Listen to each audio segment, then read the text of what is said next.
Where's my NASCAR Illustrated? You want your NASCAR Illustrated? Right here, baby. June issue, not yet on newsstands, but special sneak preview. You saw it here first. I got to tell you, what I love back here is this feature, The Significant Others. Yeah. And right in the middle, Ricky Stenhouse Jr. Classic. He's significant, and another. Yeah, and a driver too. That's Tom. I'm Steven. It's our race preview talking Darlington, one of the most storied tracks on the circuit, one of the most unique tracks on the circuit. There is no place like Darlington other than Darlington. I agree, and it reminds me in a certain way of the old Boston Garden for hockey, where, you know, that rink was a little bit smaller than your average rink. You relate everything back to hockey, don't you? And it was kind of too small for the size and speed of the game, the size of the athletes and the speed of the game.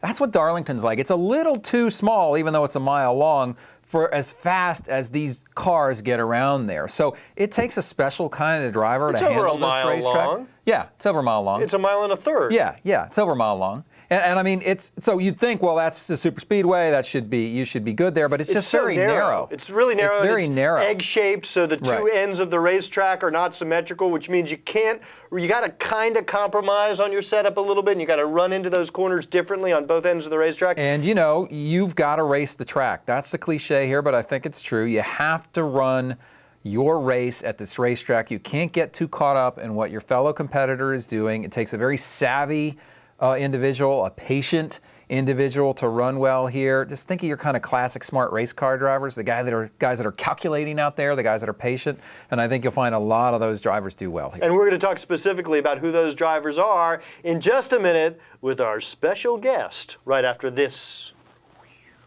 I promised we'd be back, and we're back. We're back with Jacqueline. You guys are throwing us off. We thought it was Kim's week, and then we get Jacqueline. It's called a curveball. We're not complaining. Oh, no. We're not complaining. Not at all. Here to talk the Lady in Black and drivers to look out for. But let's go over the standings. We have to? We have to. Now, look. Brooke picked Junior at Talladega last week. Not a bad pick, even though, you know, he didn't. You guys actually came in second. Yeah. Okay, good. He came in last because he picked Tony Stewart. It's Talladega. It's a crapshoot. What do you want? I came in first for the second week in a row. It's just saying. I'm not bragging. It's just what's on the page because I picked Keselowski. So now the points are 14, 13, 12. I feel like I have a really strong pick this week, and I'm going to redeem the Miss Sprint Cup. Team Miss Kind of like Sprint a Cup? coupon?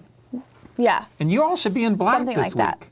that. For the Lady Maybe, in Black. yeah. Just saying. Let's do our picks. Okay, Are you going to let me go first? Yeah, of course. Thank you for moving us along. Okay, so... You know, these are way too long anyway. No, I know. Go. My pick, I'm really excited about. Yeah. Because 7 is the number, all right? Okay. Jeff Gordon has 7 wins He does. at the Lady in Black. Plus, it's his 700th career start in the Sprint Cup Series this weekend. Yeah. Wow, did you go to Kate Kaiser's College of Musical Knowledge? That was amazing. You know, Bobby Labonte had his 700th start last weekend, and I was hoping, because he was able to lead a lap for the first time in many, many seasons. Eons. And I thought, how cool would it be if he got a win on his 700th start? Yeah. So I'm hoping For Jeff Jeff. Gordon. Well, and you know what's cool is Jeff Gordon is currently just outside of the chase eligible position. He's in 14. He's just a little bit outside. But, you know, a win at Darlington, you think, might get him back in? Might throw him back in the top throw him 10. Right back in there. Okay. Yeah. All right. You want Who's to go going next next? since you're behind me? He had dear. to throw that in, right? He did, but it's okay. Don't worry, I'll pass him. I just, Okay. you know, I'm just toying with him Well, right you're now. going to pick Jimmy Johnson. Go No, ahead. you know, Jimmy's a good pick. Biffle's a good pick. Denny's obviously a good pick. Look, I like Casey Kane. Casey Kane has started here on the pole, I think 4 or 5 times. One in the trucks last year. He's got 2 straight before. top 10s here. I think this is his time to win at Darlington. So, Casey, I've picked you before. You know I'm a big believer in your talent.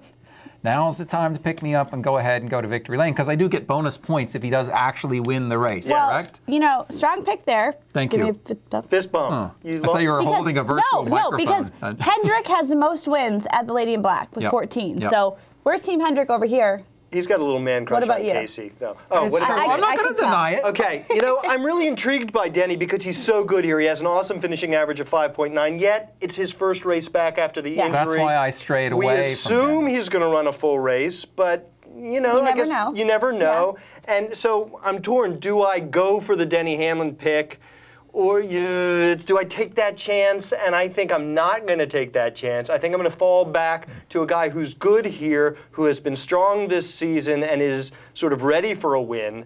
Martin Truex I Jr. knew it. I toyed with that That pick. was my second pick. Yeah, me I too. felt that. So Yeah. we have that thing going. You didn't How bad feel do that you it was my second He's pick? come so close. Second place finishes, and you can just see it in the post-race interview. Yeah. No, he's ready. It's his. I think He's run well here in the past. he has run well here in the past. He's very strong at Darlington, and he's got enough experience to know how to deal with this track. So I'm going to go with Martin Truex Jr. I like it. Leave Denny on the table. Okay. Fair enough. Denny may make you regret that. Because the thing I like about Denny Hamlin here, it takes a very patient driver.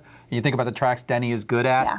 Pocono, Martinsville, Richmond, these kind of flatter tracks where you can overdrive the race car. He just doesn't do that. He knows how to handle a situation where you got to be patient. But apparently none of us believe in him anyway. Not this week. Maybe next week. Maybe next week. For Tom and Jacqueline, I'm Steven. Thanks a lot for watching, everybody.